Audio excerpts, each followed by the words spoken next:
काय? तुमचे medical reports एकदम नॉर्मल आहेत, पण तरीही तुम्हाला कंबर, मान किंवा डोक्यात अनाकलनीय वेदना जाणवत आहेत? डॉक्टर म्हणतात सगळं ठीक आहे, पण तुमचं शरीर काहीतरी वेगळंच ओरडून सांगतंय. सावध व्हा, कारण ही केवळ शारीरिक वेदना नाही, तर तुमच्या आत असलेल्या सुप्त ऊर्जेच्या, कुंडलिनीच्या जागृतीची ही सुरुवात असू शकते. नमस्कार, मी नवल शिंदे.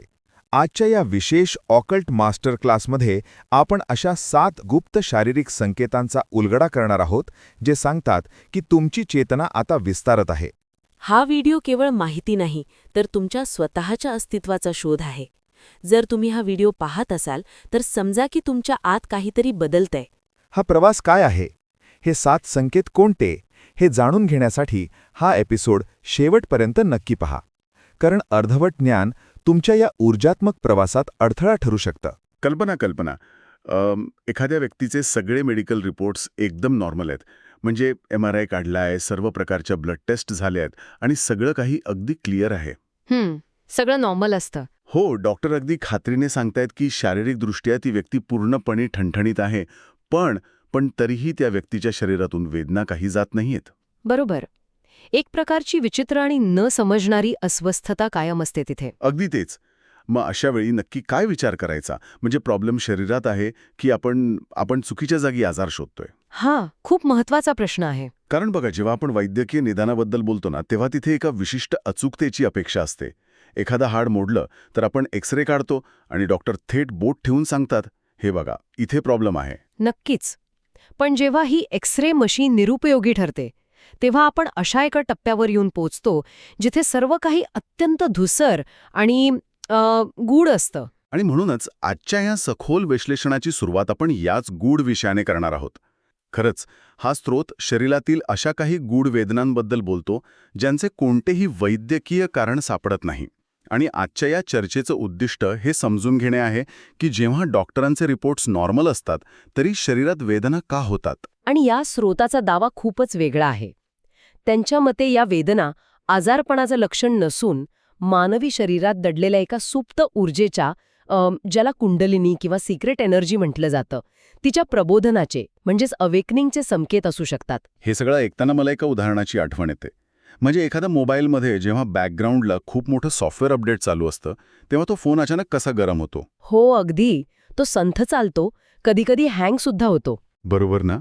वरवर पाहता फोनमध्ये काही बिघाड झाल्यासारखं वाटतं, पण आतून तो स्वतःला एका नवीन, अधिक प्रगत प्रणालीसाठी तयार करत असतो. अगदी तसंच काहीसं मानवी शरीराचंही होत असावं का? हे उदाहरण एकदम परफेक्ट आहे. कारण त्या मोबाईलप्रमाणेच माणसाचं शरीर हे केवळ हाडं मांसाचा सांगाडा नाहीये. स्रोतानुसार माणसाच्या शरीराच्या आत एक अत्यंत सूक्ष्म प्रणाली असते. सूक्ष्म प्रणाली म्हणजे नक्की काय? ज्याला आपण सूक्ष्म शरीर किंवा सटल बॉडी म्हणतो. यात अदृश्य नाड्या आहेत, ऊर्जा केंद्र आहेत. जोपर्यंत एखादी व्यक्ती केवळ बाह्य जीवन जगते, म्हणजे फक्त अन्न, झोप, काम आणि रोजचा ताण करणं. अगदी बरोबर, तोपर्यंत ही अंतर्गत प्रणाली पूर्णपणे निष्क्रिय असते. ती जणू स्लीप मोडवर असते असं म्हणूया. पण जशी आयुष्यात आत्मचिंतन, ध्यान, मौन किंवा कोणत्याही प्रकारची आंतरिक जागरूकता वाढू लागते, तशी ही सुप्त ऊर्जा हालचाल करू लागते. बरं, चला हे थोडं समजून घेऊया. कारण ही सुप्त ऊर्जा हालचाल करते म्हणजे नक्की काय होतं? शारीरिक वेदनांचा थेट आजाराशी संबंध जोडण्याआधी शरीराचा हा जो पायाभूत बदल आहे, तो समजून घेणं गरजेचं आहे. नक्कीच. जर हे सॉफ्टवेअर अपडेट असेल, तर याची सुरुवात कुठून होते? स्रोताने या प्रक्रियेची जी सुरुवात सांगितली आहे, ती थेट मानवी शरीराच्या पायाशीच संबंधित आहे. हो, कमरेच्या खालच्या भागात म्हणजे लोअर बॅकमध्ये अचानक येणारा जडपणा किंवा वेदना हा तो पहिला संकेत आहे. आणि सामान्यतः लोक याला साधं पाठदुखीचं कारण समजून दुर्लक्ष करतात, नाही का? हो, लोक बाम लावतात किंवा पेनकिलर घेतात. पण स्रोत स्पष्ट करतो की जर ही वेदना कोणत्याही दुखापटीशिवाय किंवा जास्त मेहनत न करता अचानक सुरू झाली असेल आणि विशेषतः ध्यान, प्रार्थना किंवा मौन पाळताना ती वाढत असेल, तर ती साधारण पाठदुखी नाही. स्रोताच्या मते कमरेचा खालचा भाग हा तो प्रदेश आहे जिथे मानवी अस्तित्वाची आणि जीवनाची मूळ शक्ती साठवलेली असते. म्हणजे याला आपण पायाभूत ऊर्जा किंवा रूट एनर्जी म्हणू शकतो. अगदी. जेव्हा ही ऊर्जा अनेक वर्षांच्या किंवा कदाचित जन्मांच्या निष्क्रियतेनंतर जागी होण्याचा प्रयत्न करते, तेव्हा शरीराला एक नवीन संतुलन शोधावं लागतं. त्या जुळवाजुळवीच्या प्रक्रियेतच ही वेदना किंवा जडपणा जाणवतो. म्हणजे ती ऊर्जा जुने अडथळे तोडत असते. बरोबर. ती फक्त वाट काढत असते. आणि या पायाभूत बदलाचाच पुढचा प्रवास पायांच्या दिशेने होतो, असा दुसरा संकेत स्रोतात दिलाय. अचानक पायात बधीरपणा येणं, मुंग्या येणं किंवा तापमानात बदल जाणवणं. हो, कधी एकदम गरम वाटतं तर कधी पाय एकदम थंड पडतात. आणि स्रोतामध्ये खूप रंजक निरीक्षण नोंदवलं आहे की कधीकधी जमिनीतून एखादं कंपन वर येत असल्याचा भास होतो. हे सगळं ऐकताना मला एका जुन्या, वर्षानुवर्षे कोरड्या पडलेल्या पाईपलाईनची आठवण येते. छान उदाहरण आहे. म्हणजे बघा, जेव्हा त्या रिकाम्या पाईपलाईनमध्ये अचानक पाण्याचा तीव्र प्रवाह सोडला जातो, तेव्हा तो पाण्याचा दाब इतका प्रचंड असतो की सर्वात आधी त्या पाईपचा पाया हादरतो, तो थरथरतो. अगदी तसंच हे मूळ ऊर्जेचं प्रबोधन असावं. अतिशय मार्मिक साधर्म्य आहे हे. आणि हे कंपन किंवा मुंग्या येणं हे धोक्याचं लक्षण अजिबात नाही, असं स्रोत ठामपणे सांगतो. हा एक प्रवास आहे. कसला प्रवास? हा प्रवास आहे स्थूल शरीराकडून सूक्ष्म शरीराकडे जाण्याचा. जेव्हा शरीराची ऊर्जा प्रणाली खालील भागातून प्रवाहित होऊ लागते, तेव्हा सर्वात आधी पायांच्या नाड्यांमध्ये ही प्रतिक्रिया उमटते. अच्छा. कारण माणसाचे पाय हे त्याचे पृथ्वीशी जोडलेले मुख्य दुवे आहेत. त्यामुळे जेव्हा आंतरिक ऊर्जेत बदल होतो, तेव्हा भौतिक शरीराच्या या पायाभूत भागाला त्याचा धक्का बसणं अतिशय नैसर्गिक आहे, असे या व्हिडिओमध्ये स्पष्ट केलं आहे. पण एक मिनिट, इथे मला एक शंका विचारायची आहे. हो, विचारा ना. विज्ञानाच्या दृष्टिकोनातून पाहिलं तर डॉक्टर याला फक्त व्हिटॅमिन B12ची कमतरता किंवा सायटिकासारखा मज्जातंतूंचा आजार म्हणतील ना? मग स्रोताचा असा काय दावा आहे जो याला वैद्यकीय कारणांपासून वेगळं करतो? हा अत्यंत महत्वाचा प्रश्न आहे आणि इथेच आपण या विश्लेषणाच्या मुळाशी जातो. स्रोत हे नाकारत नाहीत की विटॅमिनची कमतरता असू शकते. वैद्यकीय तपासणी महत्वाची आहेच. ते तर आहेच. पण त्यांचा मुख्य युक्तिवाद हा आहे की जेव्हा सर्व वैद्यकीय उपाय करूनही, सप्लिमेंट्स घेऊनही किंवा फिजिओथेरपी करूनही ही लक्षणं जात नाहीत, तेव्हा आपण वेगळ्या कारणांचा विचार करायला हवा. म्हणजे जेव्हा शरीराच्या पातळीवरची सगळी कारणं संपतात. अगदी. जेव्हा शारीरिक पातळीवर कोणतंही कारण उरत नाही, तेव्हा ते कारण सूक्ष्म किंवा ऊर्जात्मक पातळीवर असण्याची दाट शक्यता असते. समजलं. म्हणजे जेव्हा तळाशी साचलेली जडता दूर होते, तेव्हा ती ऊर्जा तिथेच थांबत नाही, ती वरच्या दिशेने प्रवास करू लागते. आणि जेव्हा ती वर येते, तेव्हा ती कोणत्या मार्गाने जाते आणि जुने अडथळे कसे दूर करते, हा खरोखरच एक अद्भुत भाग आहे. हो, हा प्रवासाचा पुढचा टप्पा आहे. स्रोतानुसार या प्रवासाचा मुख्य महामार्ग आहे आपला पाठीचा कणा. पाठीच्या कण्यात ताण येणं, वेदना होणं किंवा विजेसारखी सळसळ जाणवणं हा तिसरा संकेत आहे. बरोबर. आणि स्रोत स्पष्ट करतो की पाठीचा कणा हा केवळ हाडांचा आणि मज्जातंतूंचा एक भाग नसून तो ऊर्जेचा मुख्य मार्ग आहे. प्राचीन तत्वज्ञानात याला सुषुम्ना नाडी म्हटलं जातं. म्हणजे हा तोच रस्ता आहे ज्यावरून ही नवीन जागृत झालेली ऊर्जा वरच्या दिशेनं जाणार आहे. हो. आणि यात सर्वात रंजक गोष्ट म्हणजे जेव्हा ही सुप्त ऊर्जा वरच्या दिशेने मार्गक्रमण करू लागते, तेव्हा तिला अनेक वर्षांची साचलेली जडता तोडावी लागते. बापरे. पाठीचा कणा त्या ऊर्जेचा रस्ता बनतो. आणि जेव्हा एखादा रस्ता वर्षानुवर्षे बंद असतो, तिथे प्रचंड कचरा साचलेला असतो आणि अचानक तो मोकळा करायचा असतो, तेव्हा तिथे अस्वस्थता निर्माण होणारच. हे अगदी साहजिक आहे. याचा कारणामुळे अनेक साधकांना किंवा आंतरिक प्रवास करणाऱ्यांना अचानक पाठदुखी, मानेची जकडण किंवा पाठीच्या कण्यात एक विचित्र दाब जाणवतो. ही ऊर्जा त्या मार्गाची नुसती दुरुस्ती करत नाहीये, तर ती त्या मार्गाची स्वच्छता करत आहे, एक प्रकारचं डिटॉक्स करत आहे. आणि या स्वच्छतेचा विषय निघालाच आहे, तर यापुढील जो चौथा संकेत स्रोताने सांगितला आहे, तो मला पूर्णपणे चक्रावून टाकणारा वाटला. कोणता?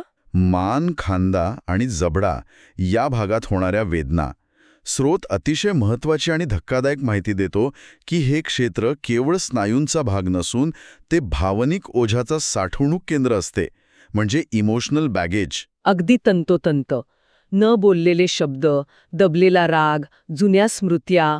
स्रोताच्या मते हे सगळं इथेच या मान आणि खांद्यांच्या भागात जमा राहतं. अरेच्छा. जेव्हा एखादी व्यक्ती सतत तळावात असते तेव्हा तिचे खांदे नकळतपणे वर उंचावलेले आणि आखडलेले असतात. हे शरीराचं एक प्रकारचे डिफेन्स मेकॅनिझम असतं. थांबा. म्हणजे आपण जो दररोज मानदुखीसाठी बाम लावतो तो नेहमीच फक्त लॅपटॉप समोरच्या चुकीच्या पॉश्चरचा परिणाम नसतो. नेहमीच नाही. ती कदाचित न बोललेल्या शब्दांची, गिळून टाकलेल्या रागाची आणि दाद न दिलेल्या भावनांची साठवणूक असू शकते.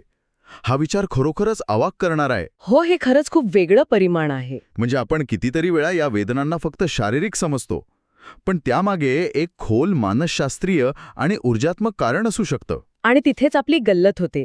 व्हिडिओमध्ये अत्यंत बारकाईने स्पष्ट केलं आहे की जेव्हा आतली ऊर्जा सक्रिय होते तेव्हा ती केवळ शक्ती घेऊन येत नाही, ती स्वच्छता सुद्धा करते. आणि कोणतीही खोल स्वच्छता कधीच वेदनारहित नसते. जुन्या कुजलेल्या भावना जेव्हा मुळापासून उखडल्या जातात तेव्हा तिथे शारीरिक आणि मानसिक दोन्ही पातळ्यांवर वेदना होते. म्हणून लोक अस्वस्थ होतात. म्हणूनच या टप्प्यातून जाणाऱ्या अनेक लोकांना अचानक विनाकारण रडू कोसळतं. जुन्या गोष्टी अचानक आठवू लागतात.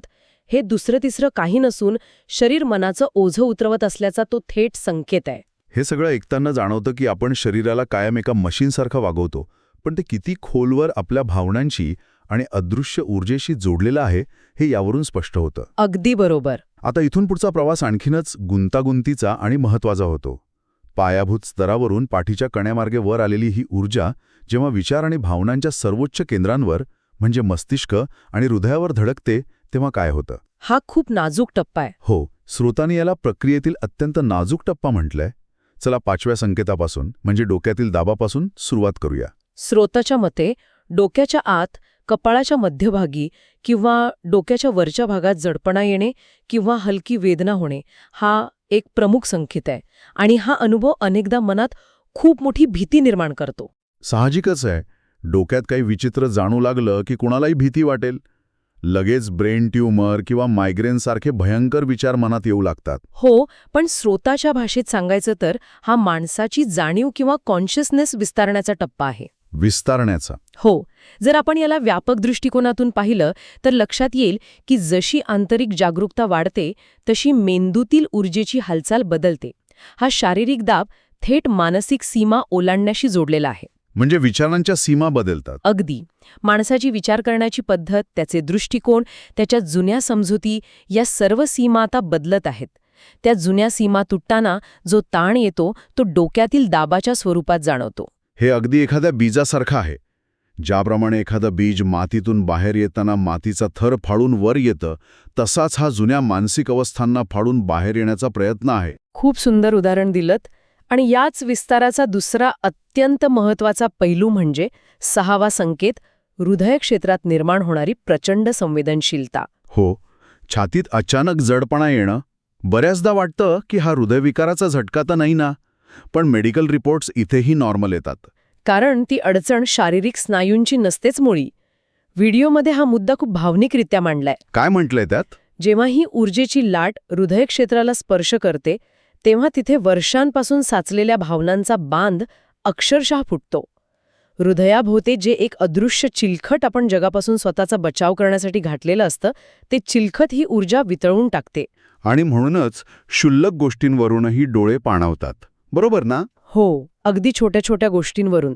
कुणी काही साधं बोललं किंवा एखादं निसर्गदृश्य पाहिलं तरी एकदम रडू येतं. स्रोत यावर खूप सुंदर भाष्य करतो की हे शारीरिक कमी आणि भावनिक जास्त वाटतं, पण मुळात ते दोन्ही एकमेकात गुंतलेले आहेत. नक्कीच.